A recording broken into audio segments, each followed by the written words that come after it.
anxiety, you're probably really eager for it to go away. For most people, their anxiety is unwelcome and seems to come out of nowhere. And I often hear from clients how difficult it is to manage in the moment, but also to predict which situations they're likely to feel anxiety. With this unwelcome and unexpected visitor, it's easy to become overwhelmed. In today's video, I'm going to explore a strategy that you might not have thought would be effective in coping with your anxiety. And though it might seem like the complete opposite thing that you would want to be doing, we're going to make friends with anxiety.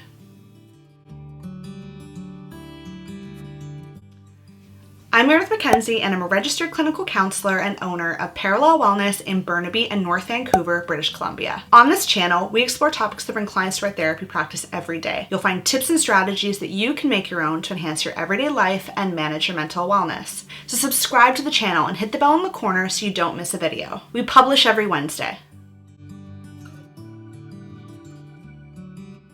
Anxiety is one of the most common mental health challenges that the general population experiences. Your friend, a family member, your boss, and even yourself may be experiencing symptoms of anxiety. And the majority of people who do experience anxiety are able to live highly functioning lives. In my therapy practice, I've worked with many clients with anxiety. And there's some really common features, especially when I'm first starting to work with a client, is that the physical sensations that accompany their anxiety are incredibly distressing, unwelcome. They want them to just go away. And second, that these symptoms seem to come out of nowhere. Now, if you're new to the channel, or maybe you're fresh on your own journey of understanding your anxiety disorder, I've made a number of videos on the topic of anxiety. I'm going to provide multiple links in the description box down below, so you're going to want to go check those out. So to start, let's just break down a little bit about anxiety so that we can understand it better. When clients talk about anxiety in therapy, they tend to talk about anxiety as though it's an emotion. And that's one bit that I want to just clear up first. And the way I conceptualize anxiety and understand and try to explain this to my clients is that in this middle zone here is the anxiety that they experience. Anxiety symptoms are pretty difficult to miss. As I explained in my video in the fight, flight, freeze response,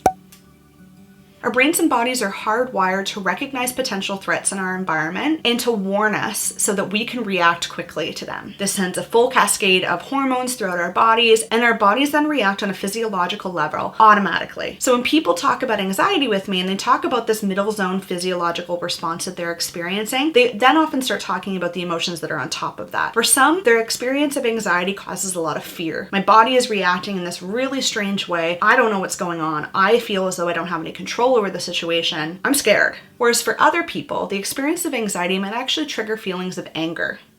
And so what this looks like is a lot of irritability, frustration. Your tolerance is going to be a lot lower. So you might lash out or you might say something that is read by other people as though you're experiencing a lot of anger or irritability, but what's really happening is that you're experiencing anxiety. So right now, just talking about this, we've got two layers. We've got the anxiety, and then we've got your response to that sensation of anxiety. And what I want to bring your attention to is what's happening beneath the anxiety.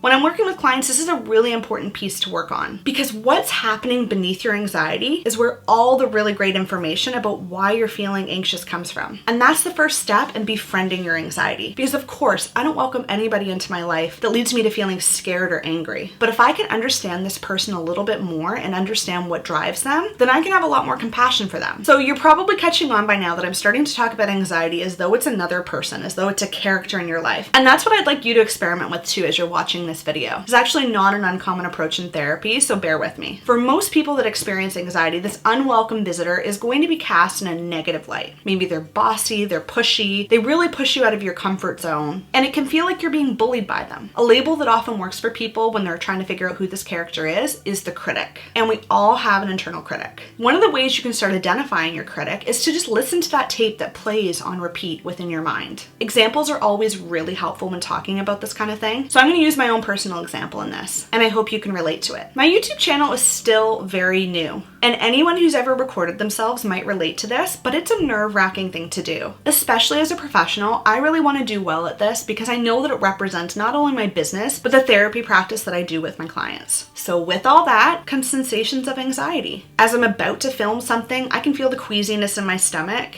I feel an increased sensation of energy in my body and my limbs, and I can hear that critic speaking to me saying, "You better not mess it up. Did you really research this enough? I wonder if there's anybody out there that made a better video on the same topic. Do you really need to be making this video?" There's all kinds of messages that I can hear that critic just jabbering on in the background about.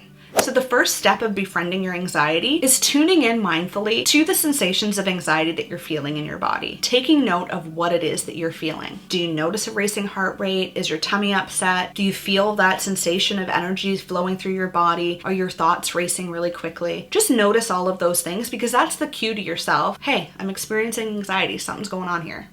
The second step is to notice what your inner critic is saying to you. What words or what statements is it making that are leading you to feel anxious? So you can do this in the moment, or you can even do it after the fact. If you felt particularly anxious in a situation and you felt like you didn't have the time to do that, or really the anxiety was just so overwhelming in that moment, I really encourage you to take the time afterwards to sit down and write out some of these thoughts that you were having, or the monologue of things that the inner critic was saying to you. While you're doing this, the other thing you're doing is you're starting to detach this sense of anxiety from being fully enmeshed and immersed within yourself, and you're pulling it outside of yourself. You're able to say, this is me, and this is my anxiety, or this is my inner critic. And let me tell you, that's a super powerful thing to be able to do. By separating your inner critic or your anxiety from you, you're then able to use your mindfulness skills. And if you haven't watched my video on mindfulness, how and what skills, this would be a really good video to follow up with after this one, because by pulling your anxiety and your inner critic outside of yourself, you're able to observe and notice and describe what exactly is happening without it being in you, without it being all of what you're experiencing. It gives you that distance and separation that you're able to start turning off the fight, flight, freeze response and bring some of your cognitive abilities back online, so that you can start to problem solve and think more critically about what's happening and what you're experiencing with this anxiety. So now that you have your inner critic outside of yourself, you've recognized some of the things that it's saying to you, what I want you to do is imagine having a conversation with this critic. First off, what are the themes that you're noticing that your critic tends to talk to you about? If you're like me and my example with making these videos, my inner critic often talks to me about my performance. As someone who's pursued an academic life and a professional life, performance, doing well, pushing myself further is something that I'm really used to. And because of that, I know that I set high expectations for myself. So when I look at my inner critic and the information that it tries to feed me, a lot of what my inner critic is concerned about is if I'm going to make a fool of myself, if I'm not going to be working at the standards that I have set for myself. And it all starts to circle around my worth really hinging on my ability to perform well in a professional setting. So what you might be catching on to here is that by talking to my inner critic, I'm starting to get a better sense of what's happening beneath this anxiety sensation that I'm having. I'm starting to realize, this has a lot to do with my perception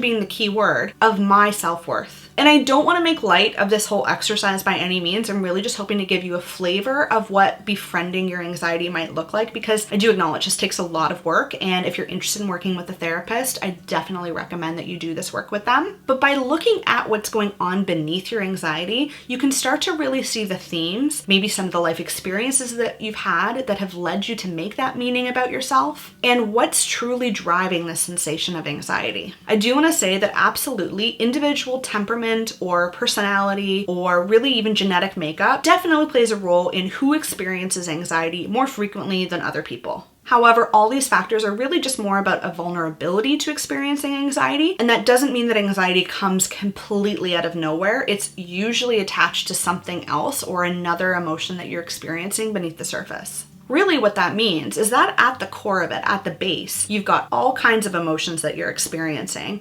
which maybe you're not fully aware of. Maybe that's harder for you to comprehend at this time. It would take a lot of effort to really put the cognitive thought process into it. Or maybe it's just stuff that you haven't worked through yet. Our society is epically amazing at avoiding emotions and not really diving into the things that make us feel uncomfortable. So for a lot of people, there's lots of stuff going on beneath the surface, and anxiety, because it is a physiological alarm bell that our body sets off with that fight, flight, freeze response, is a really effective way for your body and your mind to set off alarm bell and say, hey, something's not right here. It brings your attention immediately to what's happening in a way that you're not able to avoid. Anxiety does have an incredible knack for bringing your attention to situations that cause you to experience different emotions. So the third step in befriending your anxiety is to take some time, really take some time, and brainstorm, really think and dig into what could some of those emotions beneath my anxiety be? Am I feeling worried about something? Am I feeling disconnected from people? Am I feeling uncertain about my direction? Maybe I'm not feeling good enough. And this is going to probably be an unpleasant experience because you're digging into things that don't really feel great. And let me assure you that it's well worth the work. As you're getting into some of these emotions, you might start to realize, wow, I've got a lot of underlying vulnerability. This feels uncomfortable, yucky, and I notice that my anxiety increases as I start to feel these emotions and really focus on them. And if you have that experience, that's a really good sign that you're getting at some of the foundation or core of what causes you to experience anxiety. And it makes a whole lot of sense why many of us would feel so uncomfortable with all these emotions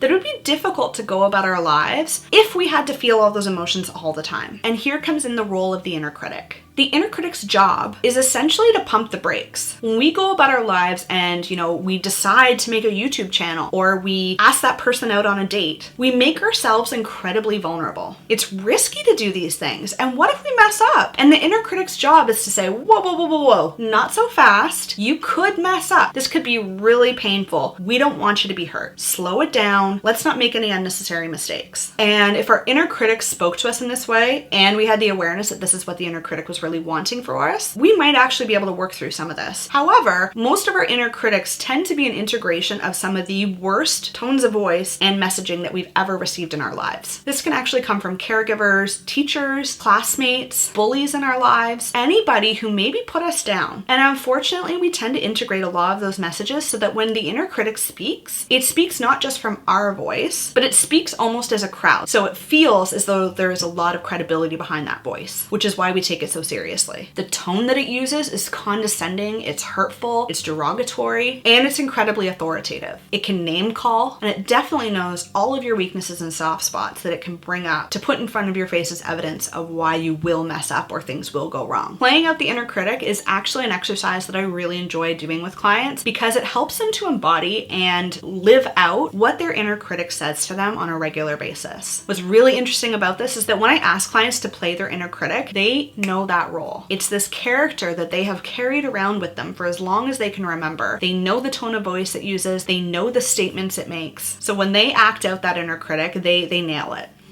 So the next step in befriending your inner critic or your anxiety is to have a conversation with this person, letting the inner critic know how that impacts you. When you talk to me in this way, I feel so insignificant. I feel like there's nothing that I can do right, that if I put myself out there, I'm bound to get hurt. And it makes it so that I never want to try anything. Really tap into what it is about your anxiety that stops you from doing the things that you want to do. Does it prevent you from reaching out and being a part of a community? Does it stop you from taking that big leap into doing something that you think would make you really happy in your life? In what ways does your anxiety and your inner critic prevent you from having the life or expanding your life in the way that you would really like to do? And rather than a monologue where the inner critic just gets to talk and talk and talk, allow this to be a conversation between you and your inner critic. The inner critic has maybe some good points, some evidence of things that have happened in the past where you were hurt and it was really difficult to get through that. And then the next step to work on is from your perspective to start looking at what is the evidence against what this critic is saying. When were the times that you did achieve? Or what characteristics about yourself do you know in your heart of hearts that you have that suggests that the inner critic is wrong about you? Again, this isn't an easy process, and definitely if your inner critic has been nasty and harsh and mean to you, it's really difficult sometimes to pull some of those, more positive and empowering beliefs about yourself in. So this is an area to work on. Talking to your inner critic is going to be a process that you go back and forth with quite a bit. It's not going to be something that you do immediately after watching this video. And the final piece that I would like you to try is from that point to try to understand your inner critic's perspective. Not necessarily that they've got it right or their assessment of how you're going to do is accurate, but try to understand why is it that they're doing this. What the majority of my clients tell me is that their inner critic has a purpose in that they're trying to keep them safe. They're trying to protect them. They're trying to step in and prevent them from getting hurt the way they may have in the past. So the anxiety that you're feeling, the part that's impossible to ignore, and all the physiological sensations that come along with that is really just an alarm system to all the things that are happening beneath that the inner critic is afraid will happen again. It does not want you to have to experience these difficult feelings that you may have experienced in the past. So as you're getting to know your critic, you're understanding more what motivates it, where this anxiety that you're experiencing comes from. You start to understand a little bit more about the intentions of your critic. And while the critic may be going about it in a way that's actually quite hurtful to you, the critic in most cases means well. And this is where you can start befriending fighting that critic and your anxiety. Talk to your critic. What do you actually need in these situations? What would work better for you? How can your critic be motivating and protective in a way that isn't going to hurt you as much? How can it maybe let you breathe a little bit so that you can go and try some things, take a few minor risks without it, setting off that alarm bell of anxiety so loudly? So for some clients, this looks like telling the critic, I trust that you have my best interest at heart. However, I need you to trust me as well. I know myself well, that I know what I'm capable of, that I need you to trust me to go out into the world and try these things. And it can feel really weird in the beginning, but again, this is trying to separate that anxiety and that critic from you so that you're separate and you're able to have this conversation, and it does work. The more you practice talking to your critic and asking for what you need in that moment from the critic, the more likely it is to start happening in your everyday life. So using my example of making these videos, I can talk to my critic and be like, hey buddy, I know you're there. I know you're worried about how well I'm gonna do. I researched this. I understand the parts that I'm gonna be sharing. I might not be perfect at it. I'm still new and I'm allowed to learn. And if I mess up a video, it's not really the end of the world. I can handle that. I know I can. It could be really embarrassing. That could happen. I know I can handle embarrassment. Thank you for worrying about me. It feels really good to have somebody on my side. So rather than seeing this critic as this thing that's really trying to fight against you and bring you down, you can start to befriend that critic and have it be on your side. If you found this video helpful, give it a like and leave a comment in the comment section down below. I'd love to talk to you about anxiety and the different strategies that you can use to not only befriend your anxiety, but also reduce its impact on your life. Please share this video with anybody that you think might benefit from learning more about anxiety. And if you're new to the channel and haven't seen the rest of my anxiety videos, check out the description box down below where I've listed a whole bunch of them. I'm really curious about how you talk back to your critic and negotiate this relationship between setting off the alarm bells of anxiety and asking the critic to just take a seat back, turn the volume down a little bit, and trust you. So if you have any examples of things that you've said to your critic, leave a comment in the comment section down below about it. Thanks for watching the video, and I'll see you next Wednesday.